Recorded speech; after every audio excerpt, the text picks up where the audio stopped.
Time for the 49ers Rush Podcast.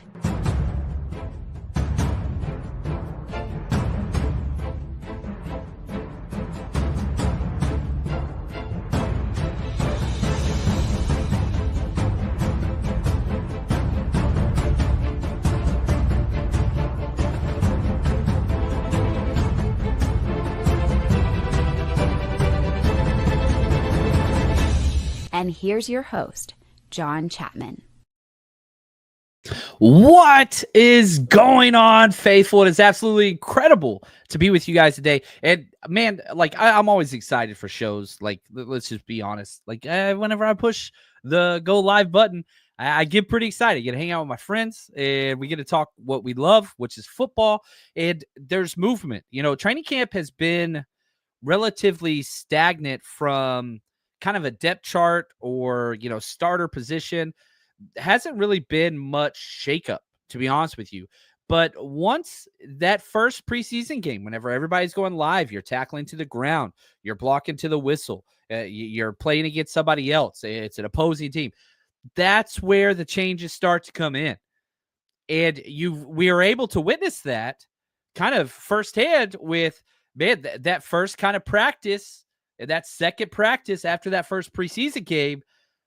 That's where the stuff starts to show up. And there are changes in the depth chart with new players working with the ones and players being demoted, players being promoted, offense and defense. And that's what I'm excited to talk about. Now, we have completely wrapped up all of our all 22 breakdown, the film breakdown from the Broncos game. That's up on the 49ersrush.com. That is up on our Patreon channel. Link is in the description of this video. Whichever one you want to sign up, the 49ersrush.com is the site we've built. We get more cut of that. Patreon's awesome, and we have several hundred supporters over there, and I'm beyond thankful and will always be thankful. That's kind of where the shift started to going full-time at this revenue stream, whatever you want to call it. And, you know, all the support that we get on the 49ersrush.com and our Patreon channel, that's why I'm able to go live every single day on here. This will always be free of charge in the audio and YouTube, whatever else. Over there is where I feed my family. Over there is where the support financially allows us to travel to the games, throw the parties, do all that stuff. So if you want to support us, please head over there. But every offensive, defensive, special teams plays broken down from the game. The last 3.5 years, including preseason, all those are up over there. That is the number one way to support us. And even if you're one of those people that's like, you know what, I don't think I can watch all that tape, I get it. But if you want to support us and you want us to continue going live every day and doing all this stuff, that's where that's going to be. So just want to say thank you to all the people over there that do help and, you know, create the atmosphere for us to go live over here. And our executive producers, Corey Robbins, 49ers George, David Gill, you guys are the lifeblood of this. And I'm just so thankful to be able to do this. Guys like Yatsik and Chu Jing and like all these awesome people that I love see. Applesauce, Javier. I freaking love it, man. Monkey, Kevin, you guys in the chat. I just love it. I love it. I love it. This is the best time of the year.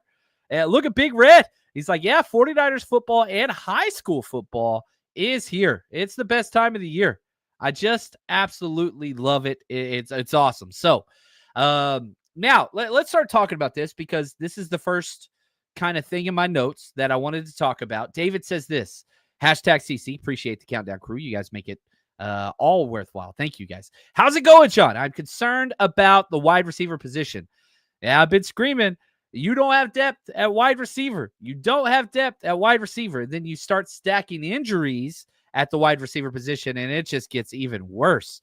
Do you think we move for a Gabe Davis or a Cooper-like wide receiver? I do not. I have been screaming they will not. The 49, okay, couple things. Jacob Cowing's back at practice. That's good news. The 49ers just signed Malik Turner just literally like 15 minutes ago because Jordan Watkins is now injured. He's going to miss like a month with a high ankle sprain. Younger and cheaper. Younger and cheaper has been the MO. And, you know, Sportico just released their top, you know, valued franchises. 49ers are fifth most valuable franchise in the NFL. Incredible. I think it's like $8.6 billion is their valuation, whatever else. But when you look at profit made by owners last year, Jed York's near the bottom. because he spent so much in the past 5 years. He didn't make much money. Really, I think he made like $80 million. I say not much money, but for NFL billionaire standards, whatever else, he didn't make that much money. And so the younger and cheaper cry has been the theme of the offseason. They are not going to, and you even heard Kyle Shanahan talk about it as well. Like, nah, we it looks like we have a lot of money, but we don't, because they don't. This is I mean, you got, I think it's like most dead cap space, $81 million cap space, dead cap space. You're paying players not to be on your roster. This is a financial resolve season. Does that mean that you cut the expectations of the year? No, it doesn't. But they're not signing guys like Amari Cooper or Gabe Davis or anybody that's not a veteran minimum contract deal. You bring in wide receiver Malik Turner. Nobody was clamoring for this guy, but he's been with the Niners before. He knows the offense. You can plug and play. That's kind of the idea there, because you just need reps now. Gabe Davis hasn't played for us. Amari Cooper hasn't played for us. One, they don't want to do camp anyway. And two, you're going to have to pay those guys. That goes straight out of Jed's wallet. That's not what this 49ers offseason has been, and it's not what it's going to be. And I know somebody sitting there saying, hey, well, you know, they extended Kittle, they extended Purdy, they extended Warner. Those are great deals. Those are great deals. And I'm happy about it. Somebody's like, well, their cash spending is still top 5. It is. But whenever you look at the second tier and third tier players on this roster, it ain't there. It's rookies, younger and cheaper. You heard it from John Lynch. You heard it from Kyle Shanahan. You heard it from Jed York. You heard it from the front office. Younger and cheaper, younger and cheaper. They're not going after high-priced free agents. Now,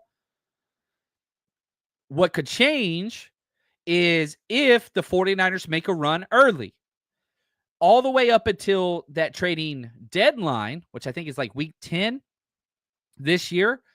If the 49ers jump out to a 5-1 start, you know, a 6-2 start, then you could get aggressive. And I think that they would, and I think Jed would sign off on that. But right now, no. They're not doing that, guys. They're not spending any more money. They're not going to. I hope that they would, because you got $40 million in cap space just sitting there, but next year is rough, and the following year is rough as well. So the 49ers MO and blueprint is to roll forward that extra cap savings and then use that to maintain the roster for the future. So many horrible contracts. Hargrave, Debo, Brandon Ayuk, I mean, Leonard Floyd. Just bad. That's gotten you where you are now. And so this is a take your medicine year. We've been screaming that from the mountaintops. And everybody's like, oh, why don't you go sign this guy? They're not going to sign.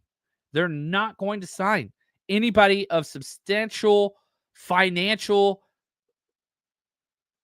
consequence. They're not going to. It's going to be these veteran minimum guys. That's what it's going to continue to be. And do not expect it to change. Do not expect it to change. They're saving money. They're saving money. Cam, just talk about Greg Papa and, his diagnosis. We hope him all the best. Gosh, man, I wish him nothing but the best. And yeah, we're hoping for a quick recovery. Shout out to Guy Haberman, who's going to be filling in for that. I thought he did pretty well in the first preseason game. He's good at what he does. But yeah, Greg, wish nothing but the best for him. Appreciate you putting that in the chat. Thank you, guys. So let's get to some of the depth chart roster shakeup. So yesterday, Ben Bartch, who every day he's been healthy, he's gotten all the 1 reps at left guard, got injured again. Elbow, arm issue right at the early portion of team practice. And then here's where the shakeup comes in. Now, anytime Ben Bartch has not been out there, which has been several practices, several games, it's been Nick Zakelj. Nick Zakelj has been fill in with the ones, and that was a little bit of a competition. Not so fast, my friends. Connor Colby, 7th round rookie guard, got play with the ones after an impeccable performance in that Broncos preseason game. Dude was awesome. He was a force of nature out there. I love it. So Connor Colby getting reps with the ones. It's because of an injury, but I will remind you, only 2 rookies have started week 1 for the 49ers in the past 4 seasons combined. Both of those rookies that start offense and defense included were offensive guards. It was Spencer Burford, and then it was Dominique Pooney. Could Connor Colby be the third guard? I still think the 49ers would ride with Ben Bartch, but we haven't gotten details of what that injury and time frame is and whatever else. But Connor Colby leaping Nick Zakelj, and not only him, Drew Moss worked at left guard with the twos, whereas Nick Zakelj worked at right guard behind Dominique Pooney. So a little bit of a shakeup there. You move from number 2 on the depth chart all the way down to number 4 for Nick Zakelj. And, Connor Colby, he jumped up big time. That is just gigantic. I love to see it. Drew Moss was awesome. And, man, could you imagine, like, our 3 interior players? My bad. Dominique Pooney, obviously, Connor Colby, and then Drew Moss. Like, what if the long-term answer at center is one of those guys? Personally, I value center more than guard, and I don't think you move Dominique Pooney this year. Chris Forster has said we're not moving him this year. We want him to have 2 years at the same position. But, man, long-term center play, probably Drew Moss is the most specialized for that. But I went back digging through some of the press conferences, and John Lynch talked about how Dominique Pooney had 5-player versatility and could play center. And how much that meant to him after they drafted him. I'm just saying. I don't know what's going to happen. A girl can dream. I would absolutely love if the 3 interior players in the future, this is 2026 and beyond, Drew Moss, Connor Colby, Dominique Pooney, that mixture. Oh my gosh. I would be so excited. And it's after one preseason. We're overreacting. I totally understand. But sometimes it's okay to do that. And whenever you see it in real time, man, it's hard not to get excited. And for people that are like, preseason games don't matter, doesn't matter to the playoffs, doesn't matter. If you don't win a Super Bowl, then the whole season's a I say BS to that. Look at Monkey Boy. The film breakdown really showed that the game wasn't truly as terrible as it seemed. Well, in some positions outside of quarterback was worse than I thought it was. Carter Bradley's awful. Tanner Mordecai's awful. But thank you, Monkey Boy. I appreciate that. The film is never as good as you think it is. The film is never as bad as you think it is. That is just the facts. What's up, Sin? Oh, we got Jackson in the house too. I love it. Jordan, my man. Every time I see Jordan, I always think about we were at the Chicago Trey Lance Justin Fields game during the monsoon. We walked way too far post game. It just got drenched. I learned my lesson: never wear jeans to a rain game that day. But Jordan, good friend, appreciate you, man. Glad to see you here. I'm so happy Niners football is back, but not happy with the injuries. They just keep coming. They just keep coming. And I hate that. I hate that. Look at Lori. Appreciate the super chat. Great work, John. Thank you. I was talking with the wife yesterday, a little off topic here, and we were just like, how you feeling about the season? You're back in kind of the swing with, you're doing the film breakdowns and all that stuff. We're traveling this weekend. I'm heading out to Vegas for the game. We're not going to be hosting any events this weekend. I'm just going to go enjoy myself. But if you're in Vegas, you want to hit me up, man. Here's the thing. I love what I do. Hopefully that comes across. This is a passion project that never meant for it to be my full-time employment. I got thankful and lucky. It hit the jackpot because of you guys. But my favorite thing about this, I told my wife this last night, is these are my friends, which is kind of, I don't know, maybe that's sad or whatever. I don't care. But I get to go meet so many of you. We had over, I think it was 3,000 people come to our 49ers Rush events last year. 3,000 people. And a lot of those people are returners. And, I talk to you in the chat, and you email me, and you help out with Patreon, all that stuff. And the relationship builds. We do our Zoom hangouts.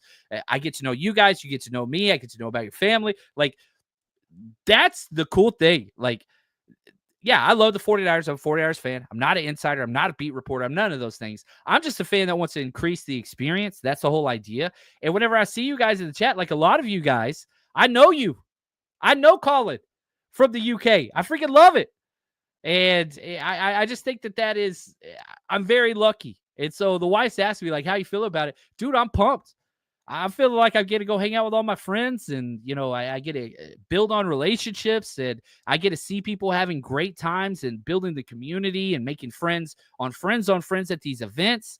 And it just makes me so freaking. I get excited, man. I'm on cloud 9 right now. Ain't gonna lie. Nate, yo, John, what do you think about Bethune, linebacker 3 to start? So I've got Tatum Bethune in my notes. And I do want to talk about him because just wow. You talk about it's so easy to just write off. Tatum Bethune was bad last year. He was terrible in camp. He was terrible in the preseason. And the times that he did play, yeah, he could always play against the run. That's his saving grace. Didn't have an NFL body, could not cover, was maybe the worst player on special teams, and that's saying a lot. Like, he was so bad. He was so bad on special teams. And it was just like, how do you keep this guy? How do you keep him? Well, Tatum Bethune, number 4'8", allow me to apologize on a just wrong. I could not have been more wrong, and I couldn't be more happy about it. My favorite thing about this is whenever I'm wrong, whenever I think somebody's done, D-U-N, and they come back and just totally redeem yourself, right? And that's Tatum Bethune. That dude is not the same human being player out there. And credit to him. He's out there getting his coverage drops. He's mirroring running backs. He's making tackles in the open field. He's still great against the run, which he always was.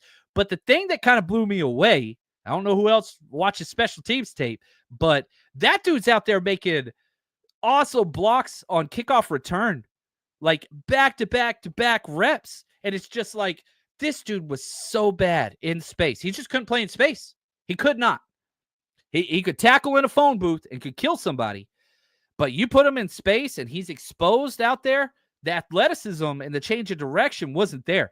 Tatum Bethune has just, I don't know, Pokemon power up or Super Saiyan, whatever the dude is different. And I know when Nick Martin was drafted, everybody was like, hey, Nick Martin, he's going to be linebacker 2 next to Fred Warner forever. That ain't happening. Not now. In the future. And you're hoping Nick Martin can go through a Tatum Bethune rough season, learn, then get to that point. But like the guy that y'all should be on, Tatum Bethune is closer to linebacker 3 than Nick Martin is to linebacker 4 and maybe even linebacker 5. Stone Blanton 1,000% outplayed Nick Martin. Now, I understand Nick Martin eventually is going to get there, but he gets a chance to learn. He gets to be on special teams. That's what he's going to be on. And he gets to be through practice and learn. He's got so much to learn. But Tatum Bethune, I'm not sure he's linebacker 3 now. I think Luke Gifford's going to get that first chance at it. He's just been too consistent in camp. And again, he was awesome. He got the starter level tree. He only played 10 snaps.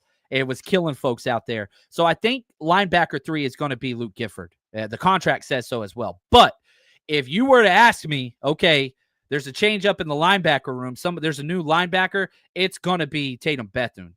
That's it. So here's how I would put the tiered system at the linebacker role. Fred Warner, God tier, by himself, Hall of Famer, done. Best in the sport. That second tier, D Winters by himself. But that third tier, there's 2 guys, Luke Gifford and Tatum Bethune. Then there's a gap, like not a tier break. There is a chasm, fall off a cliff. And then you've got Stone Blanton. Then you've got Nick Martin. Then you've got Jalen Graham. Curtis Robinson, haven't really seen him play. Come back from the PUP list and all that stuff. And he's not to that point yet. But I know that they're high on Curtis Robinson. And I know Nick Martin's making this roster. But I do want to take some time and just say Stone Blanton impressed considerably. My favorite thing is you're watching the game tape, and again, go watch it. It's 7-day free trial right now. Just go sign up, watch just the defense in the second half, and you'll see it. You'll have 2 linebacker sets or 3 linebacker sets, don't matter. But Stone Blanton and Nick Martin will be on the field at the same time right next to each other. Stone Blanton was playing the Mike role, and Nick Martin was playing the Will role. Stone Blanton recognizes the play and reacts a full count before Nick Martin every single play, whether it's a pass drop, whether it's a run, fill, whether it's, chasing the quarterback out of the pocket. It's just you see Stone Blanton go, and then you'll see Nick Martin go. And it's just a little bit of a delay. Fall back. And it's a full count every single play. You've got to take that time. Everybody has their deficiencies. Tatum Bethune could not play in space or pass drop or cover at all last year. Couldn't do it. One-on-ones, dude was embarrassed every single time last year in training camp. It was bad. Like, the fans are just like, ooh, like every time. Like, it was that bad. It was Darrell Luter Jr. bad. But he figured out what that was and got there. Right now, Nick Martin's issue is he's not diagnosing, and he's playing too hard, trying to do too much. He's not diagnosing quick enough.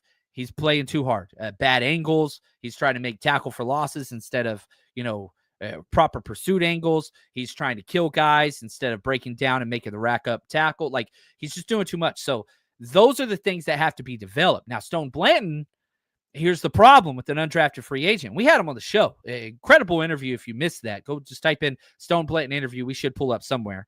But Stone Blanton recognizes everything, studies film all the time, had, almost 2 forced fumbles. Amazing. Struggled with tackles a little bit, had a couple missed tackles in a row, but he doesn't have the athleticism speed that Nick Martin has. And there are a few plays where Stone Blanton recognizes a full count early and breaks on the ball, but Nick Martin still beats him there, even though he's a full count behind because he's just so damn quick. So the ceiling of Nick Martin is why he's a 3rd-round pick, and the ceiling of Nick Martin is why he makes this roster no matter what. The floor of Stone Blanton is way higher. If you had to have a linebacker play right now, you want Stone Blanton out there 10 times out of 10. But a year or two down the road, that's where Nick Martin shines if he learns, which I think he will. But Stone Blanton's ahead of him completely in every facet. Pass, run, recognition, tackling, forced fumbles, special teams, check. Like, Stone Blanton's way ahead of him. Undrafted free agent. That doesn't mean Nick Martin's a bust. I'm not saying any of that, and I hope that's not coming across. It's, look, you put the pads on and the tape don't lie. The eye in the sky is going to tell you the truth every damn time. Tatum Bethune is a freaking stud, and it has grown so much. I'm so pumped. I am so pumped about Tatum Bethune. So thank you, Nate. That question, that comment is awesome. Oh, what's up? Man, we got 49ers throwback. I'm telling y'all, we got the crew. We got the crew back together, and I freaking love it. Now, once the crew gets together at away games or home games or any game, man, you've got to use TickPick. But right after this, I want to tell you about a new defensive starter, not Tatum Bethune, a new defensive starter working with the ones. I'm going to be excited about this one. Hey, Niner faithful, if you're looking for tickets to see the 49ers play this season, TickPick is the destination for the best deals you'll find on tickets with absolutely no hidden fees. TickPick guarantees the best price on tickets to every NFL game and beyond. Download the TickPick app and use code NINERS, NINERS, at checkout to save $10 on your first order. Again, that's code NINERS. Get your tickets ready today to cheer on the team with the rest of the 49ers Rush community, and all of our events for the 49ers Rush road trip are sold exclusively on the TickPick app or tickpick.com. Just search 49ers Rush. Now, for week 1, baby, one of the most important games of the season, by far, 49ers at Seattle. The invasion weekend 49ers Rush road trip is set up. So excited. Saturday, we're going to be at the press box, 1 block south of the stadium. Our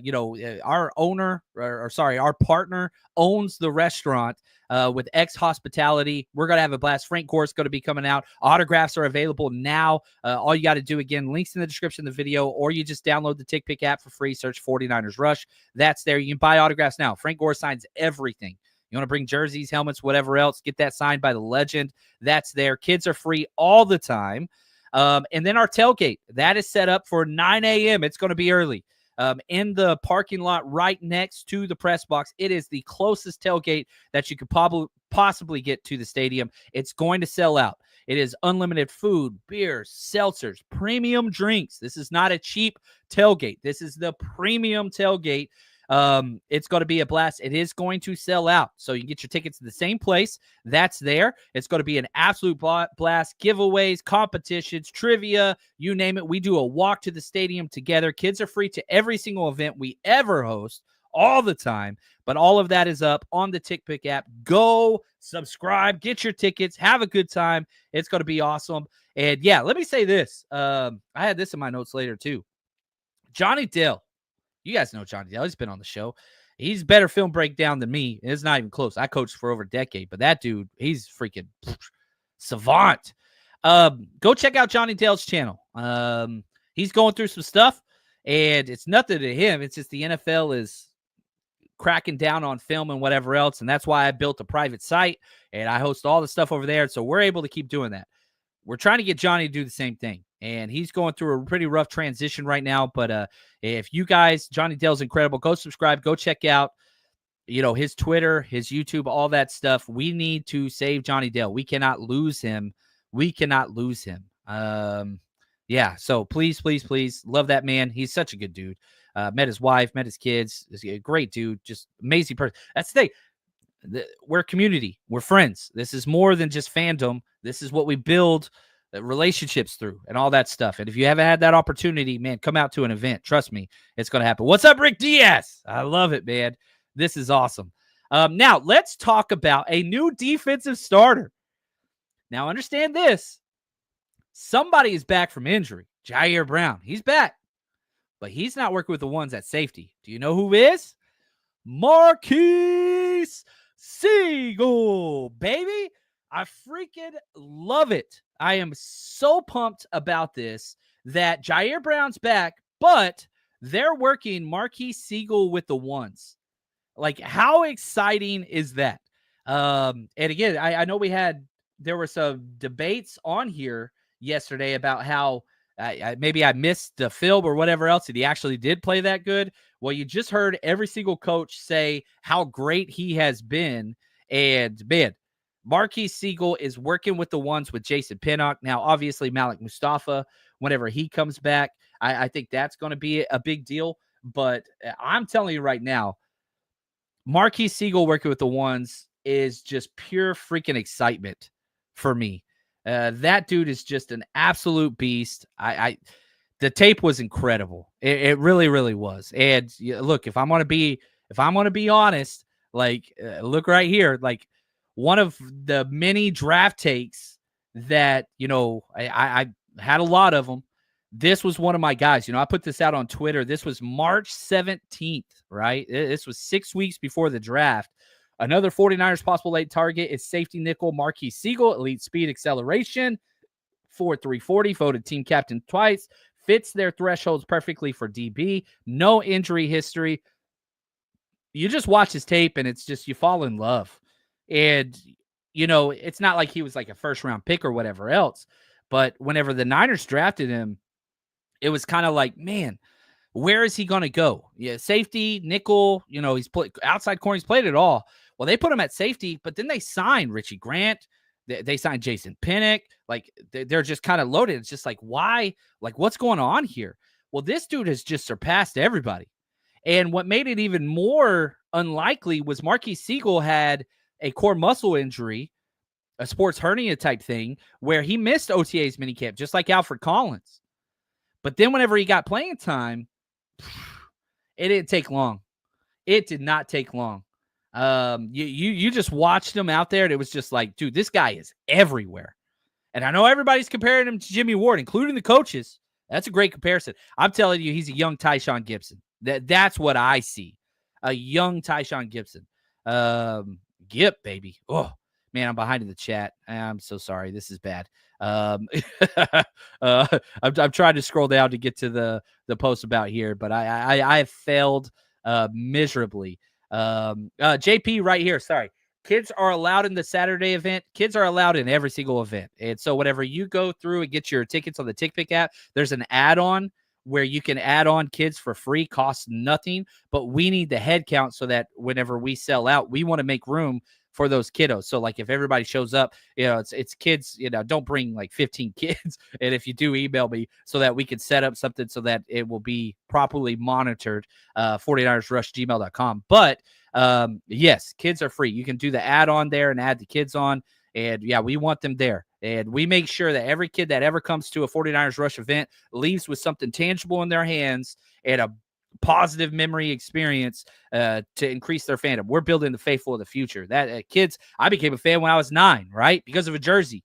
We want to endorse that. But yeah, it is a bar, but it's a family. Like there's a bar section where the kids can't get to, but then the whole other place, it's family dining, all that stuff kids can get to. We rented out the entire venue. It's ours, so we get to do what we want. But the bar area and the Seattle rules and all that stuff, that's kind of sectioned off. Kids can't get there. But anyway, that's what it is. It's only 2 to 6. 2 to 6 p.m. That is correct, JP. You are awesome. Jason, Captain, can't wait to see you there. He's always there. It's a family-friendly event. Yeah, I bring my kids a lot of times. They're not going to be there at this time, but we're going to be having a good time. Yeah, kids are always there, and we always give all of our stuff away to them. It's just what it is. Now, so Marquise Siegel's working with the ones. Connor Colby's working with the ones. I am curious where Jacob Cowing is going to fit into this rotation, but you've got to be slow with him. I'm excited that Jacob Cowing is back, and the wide receiver room is a disaster. No Ayuk, no Jennings, no Jordan Watkins. Backups are getting hurt.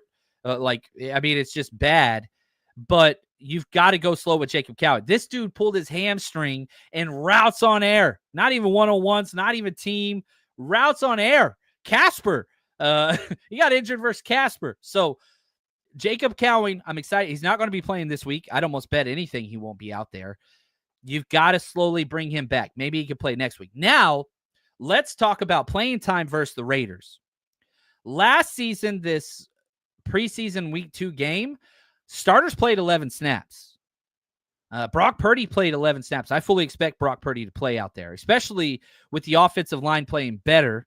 Now, the ones didn't play good with that second series with Mac Jones. That was terrible with, you had a missed block from Luke Farrell. You had 2 missed blocks from Tonjes. You had a missed block from Nick Zakelj. And Spencer Burford didn't help himself at all, but he was supposed to have help on all of those. But still, a lot of quarterback hits. My take on what Brock Purdy should play, I do think Brock Purdy's playing this week, and I think that he should play this week, and I think he's going to play week 3 too.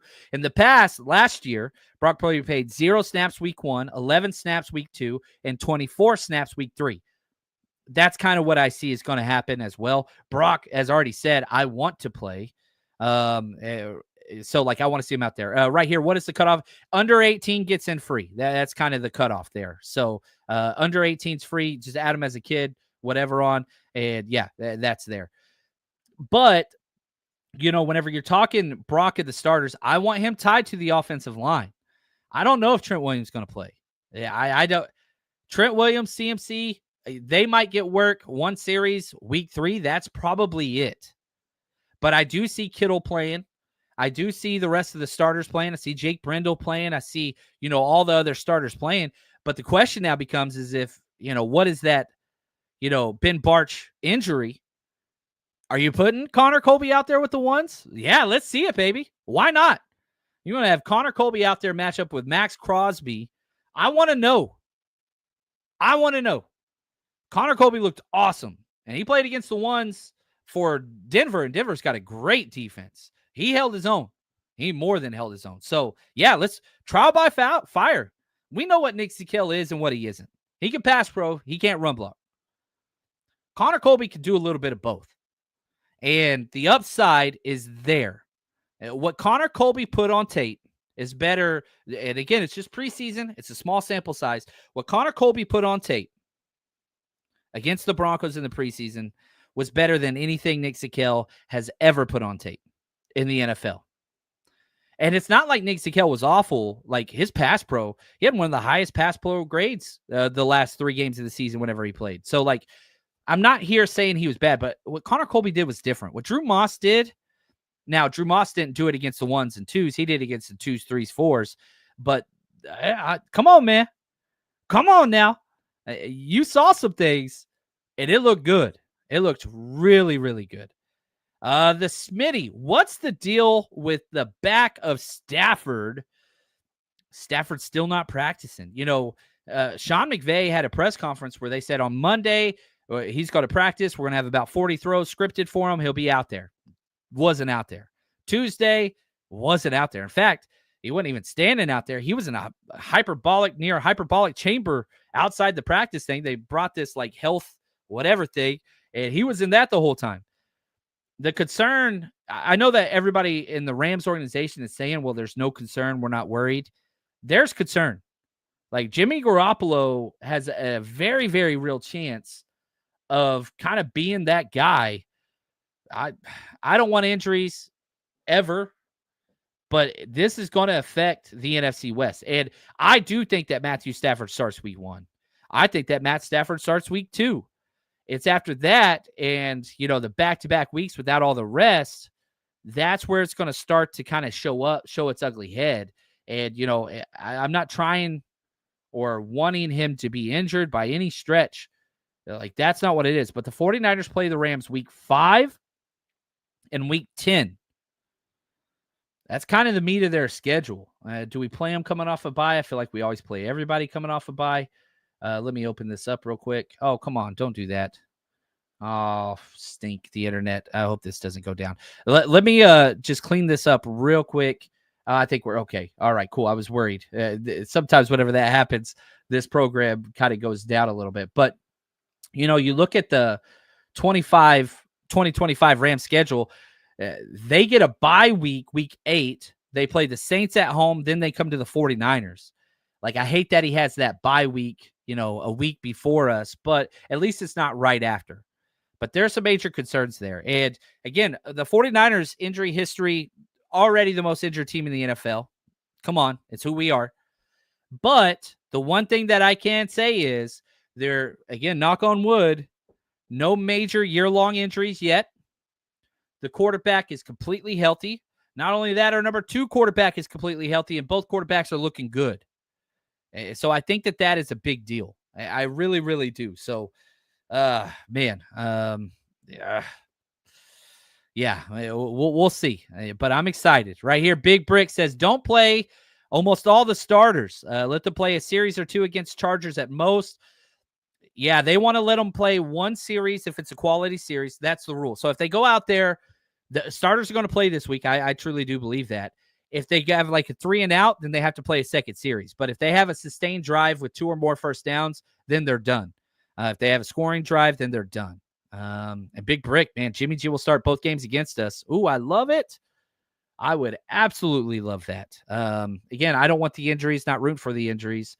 But, yeah, I would like that. Our bye week, that is correct, is week 14, the late one. We haven't really had this. We've had the early bye. We've had the mid bye. Haven't really had the late bye since Shanahan's arrived. We'll see.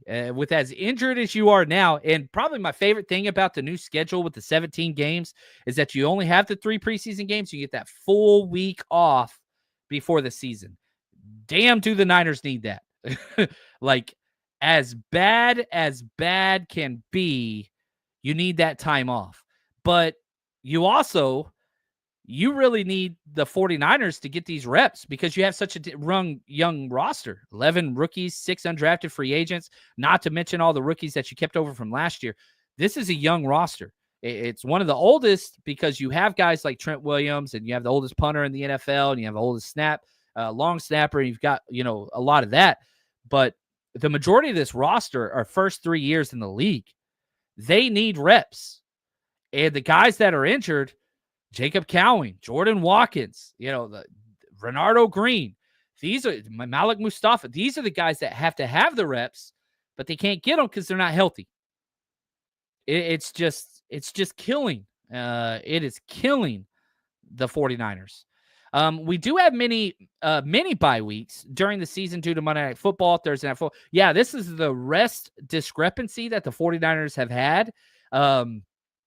Week 5, you have a Thursday game, which sucks. And that the Rams do as well. So that's that Rams game. But then you get that extra time off. You get those extra 4 days, and then Sunday at all the way in Tampa Bay. So you play October 2nd against the Rams. You don't play until October 12th against the Bucs. So that's a 10-day rest. That's huge. And then The Cardinals, you play week 11 on a Sunday, then you've got a Monday game against the Carolina Panthers. So, that's that extra day that you have there. And then again, you get the bye week 14, and then week 15, you play the Titans on a Sunday. Then you've got another Monday night game at the Colts, an extra day there. So they're built into there. And I love that we only have one Thursday game this year. It's impossible to travel to those Thursday games. But yeah, it's what it is. That's what it is. Monkey Boy, I hate to keep him in there too long, but keep Jones in there to see what we have for offensive depth. Yeah, you're talking about Mac Jones. Mac Jones has been awesome. I would argue he's the best quarterback the 49ers have had in training camp since Shanahan arrived. And even that year where you had like Trey Lance, Jimmy G, and, Brock Purdy and whatever all that was such a weird offseason. Brock Purdy wasn't getting any snaps there. Mac Jones has been awesome.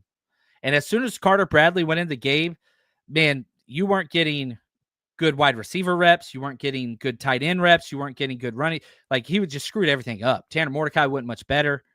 Like, I'm kind of with you here. Like, just give Carter Bradley quarter 4. Let Brock Purdy go out there and play 2 to 3 series. Let Mac Jones play through the middle of the third, at least the rest of the first half. You don't want Mac Jones getting hurt, but I want to see other guys get some work.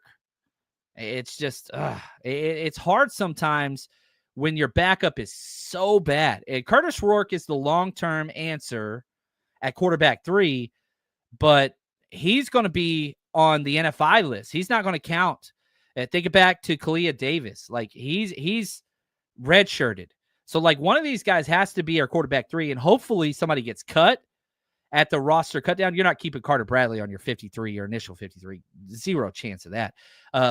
I know he's coach's son, and that carries more weight with Kyle Shanahan than anybody ever. But, like, yeah, nepotism can only go so far. And maybe he plays better. But I've been at camp, and the dude has played – the way he played in the game was an improvement to how he's played in camp. He's been awful. He had one great throw to Tariq Owens that was awesome, walk-off touchdown. That's it. I've seen one positive play from this guy since he's been signed to the 49ers. But nepotism goes a long way. Now, I just brought up Tariq Owens. I want to talk more about the wide receiver issues an issue. Tariq Owens is in the doghouse. He got 2 snaps in this preseason game in the third quarter. I'm going to tell you why it was only 2, and can he get out of it right after this? Your fantasy league pays bragging rights. My bookie pays cash. Gear up for another banger of a football season with a full-service sportsbook and casino in one. Whether you're firing off futures, betting the spread, spinning the slots late at night, everything runs through one account, one wallet, no switching apps. MyBookie has it all. Right now is the perfect time to get ahead of the curve with college football kicking off August 23rd. MyBookie's got national championship, Heisman odds already live. Lock in your picks early before the lines start moving. And if you're brand new, you get a little extra juice. Sign up with promo code 49ers, 49ERS, or scan this QR code next to me. Drop in $100. MyBookie adds $50 for free. Go bigger, get more for your money. The action's heating up, the odds are moving, and this season is shaping up to be a good one already. Don't miss it. Bet big, anytime, anywhere, and I mean anywhere, including California, with MyBookie. All right, Tariq Owens. The 49ers have major issues at wide receiver. They can't get everybody to get snaps. Like, they can't run one-on-ones in practice. They're so injured. Yeah, they did just sign Malik Turner. We talked about that earlier. But Tariq Owens goes into the third quarter with Carter Bradley, and he runs like a drag route. It was a deep drag, just right across the field, whatever else. And Carter stares him down. Carter Bradley throws it, gets intercepted, but it was a penalty, so the play got negated. But whatever. They pulled Tariq Owens after that because he didn't fight back to the ball. It was a bad route. It was a good route. He just, when the ball was in the air, he faded away from it. The corner undercut him and got the interception on the sideline.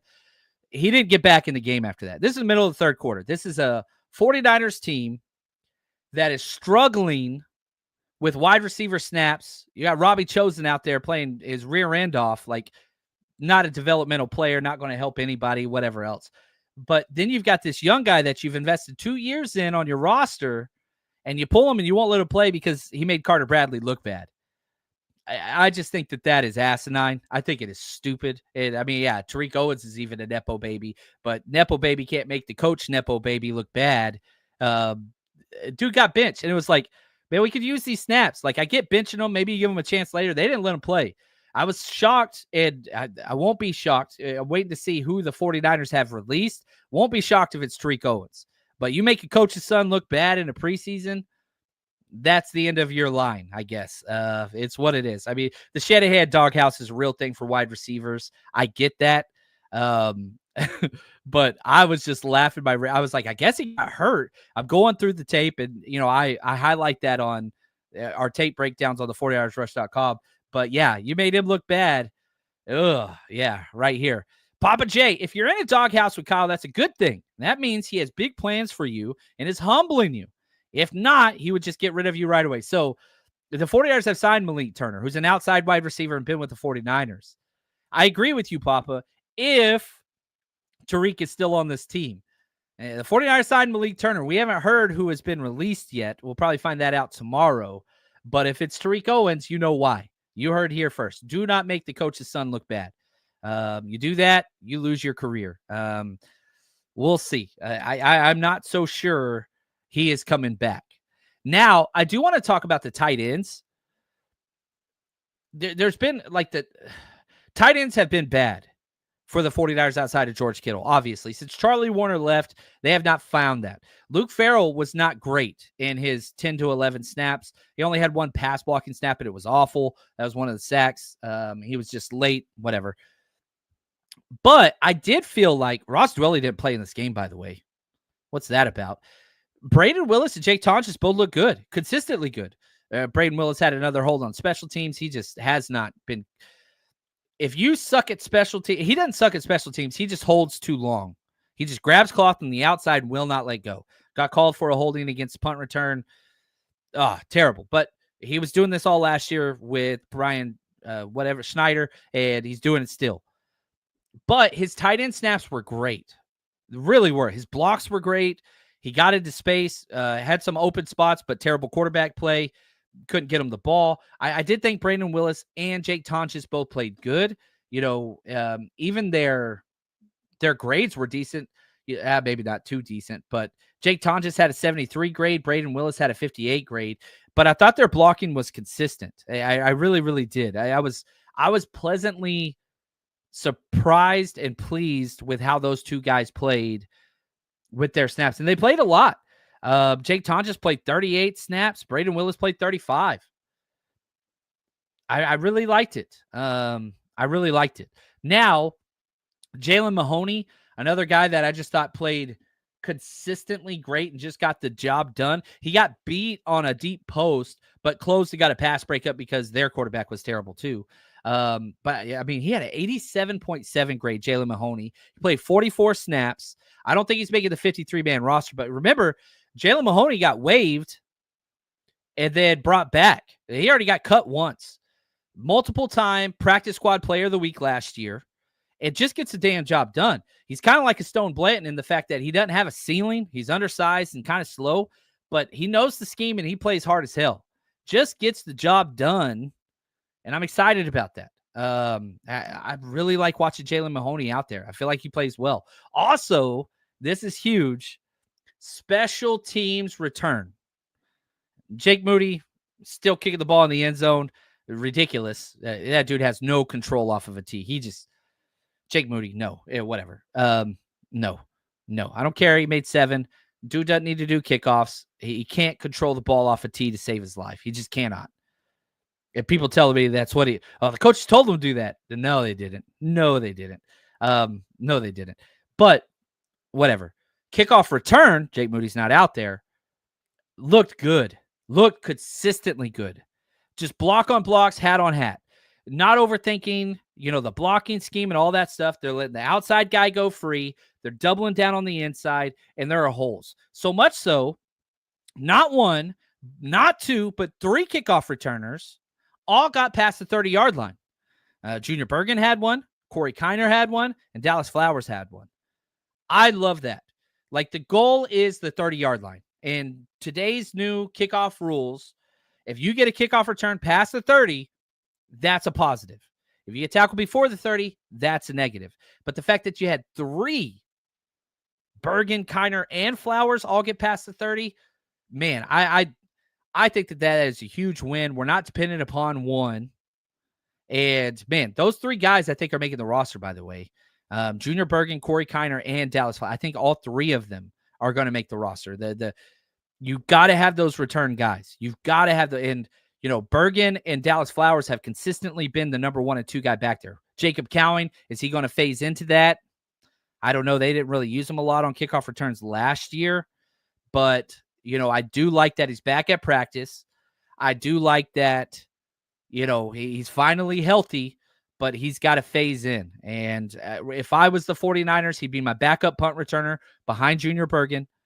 And, we're going to focus on wide receiver this year. That's what we've got to see. That's what we've got to see. And so we'll have to see what that looks like. Kel, what's up, man? So what's going on with Jennings? Is he hurt or holding out? I think he's holding out. Not saying there's not a calf issue, but it's not a calf issue so bad you can't be out there at practice. That is not the case. If that is, you put him in a boot, you let him stand there, and he's next to IU coaching up. This is a contract. He's upset issue, and he's showcasing that with a quote-unquote calf. Not saying he didn't hurt his calf, but it's not as bad as he has to miss 2 months. No, I do not see that at all.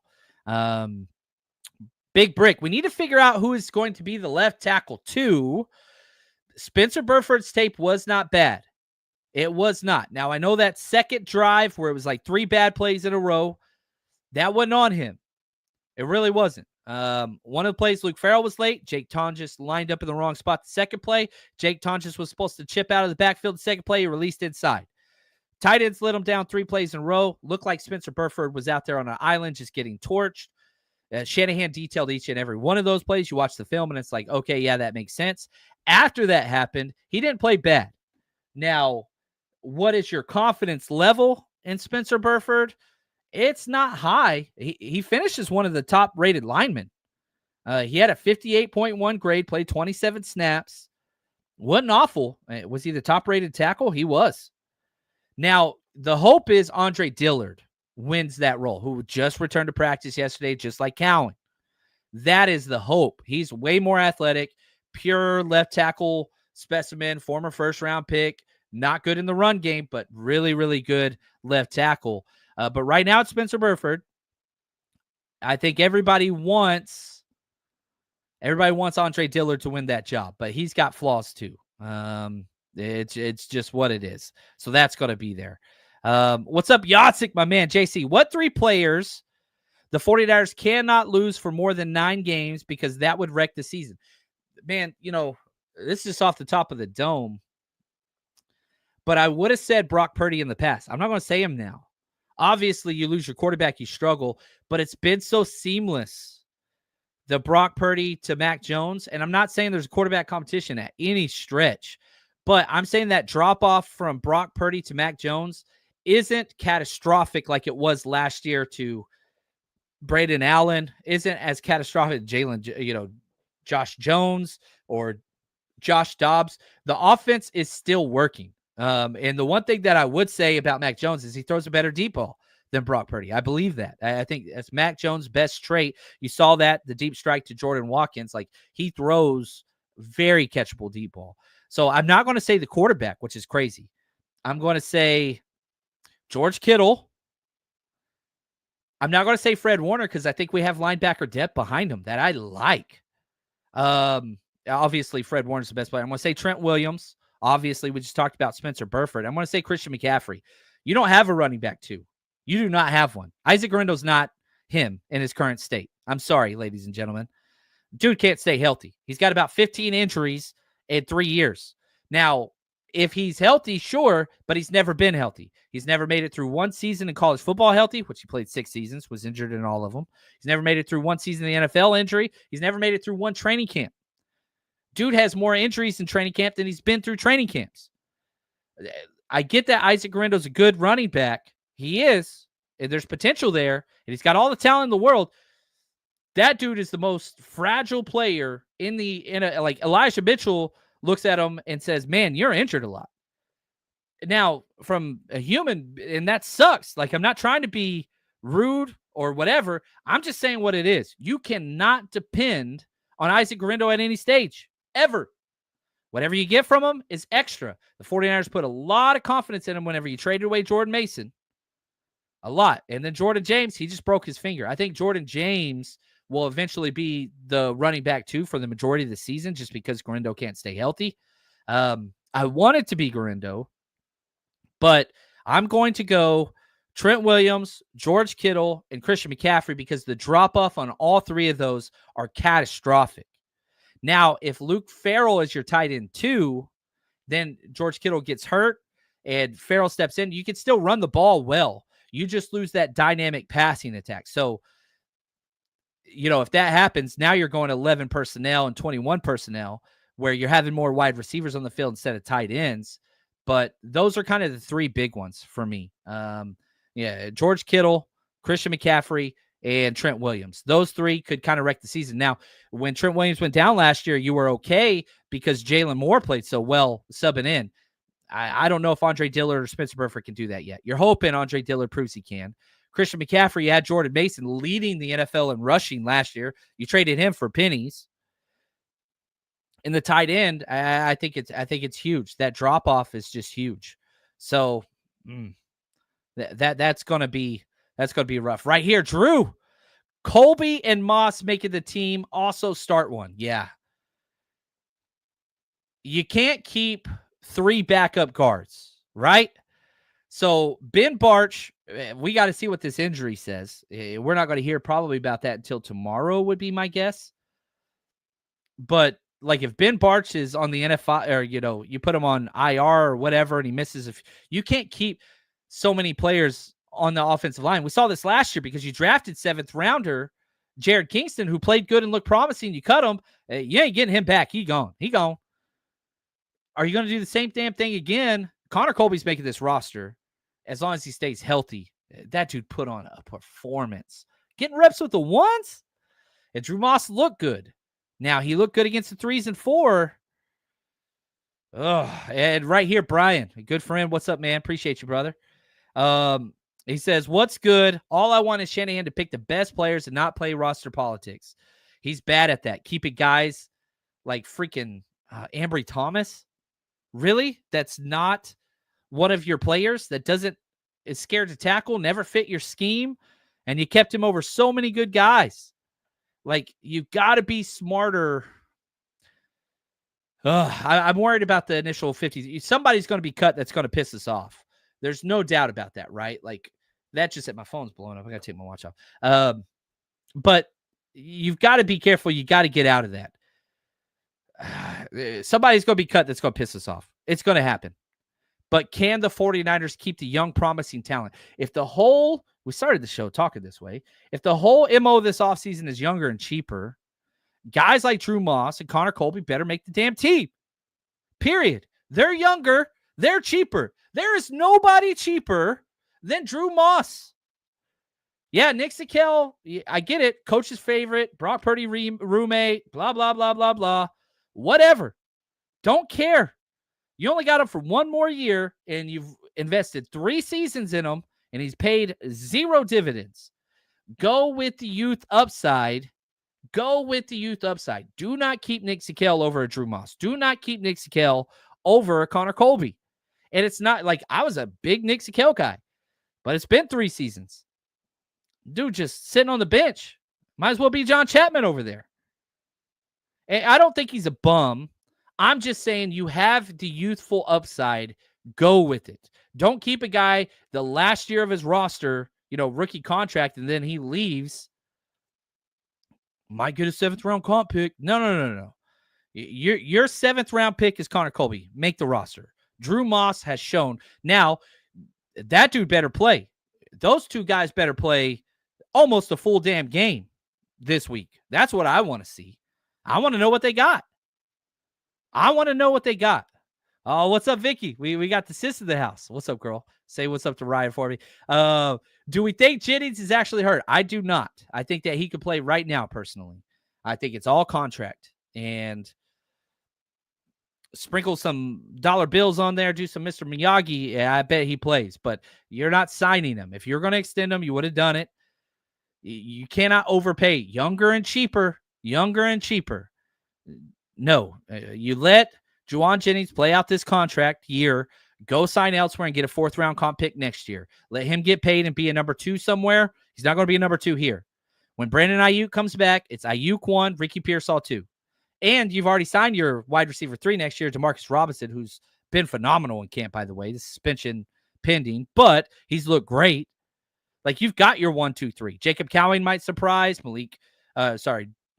Jordan Watkins might surprise. Like, no. It doesn't fit into the long-term plans. You paved your role whenever you kept drafting not 1 but 2 rookie wide receivers last year, another rookie wide receiver this year.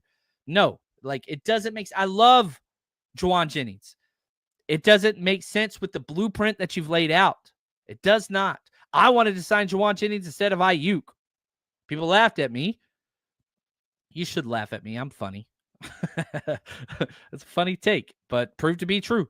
But we'll see. But you've paid Ayuk, and now you can't get out. That's one of the worst contracts in the NFL. You're kind of stuck. You've got to see how this pans out for the next 2 years.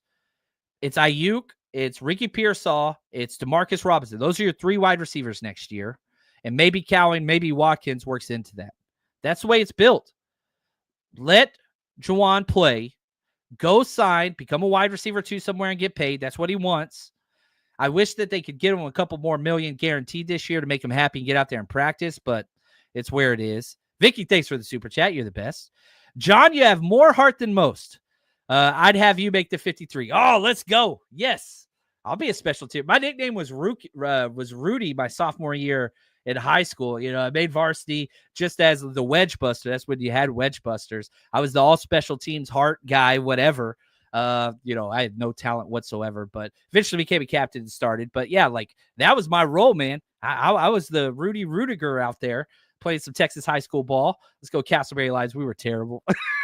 I made varsity as a sophomore, but like, I couldn't make it even as like a player. Anyway, that's what it is. Thank you, Vicky. You are so sweet. Always so sweet. Can't wait to hang out soon.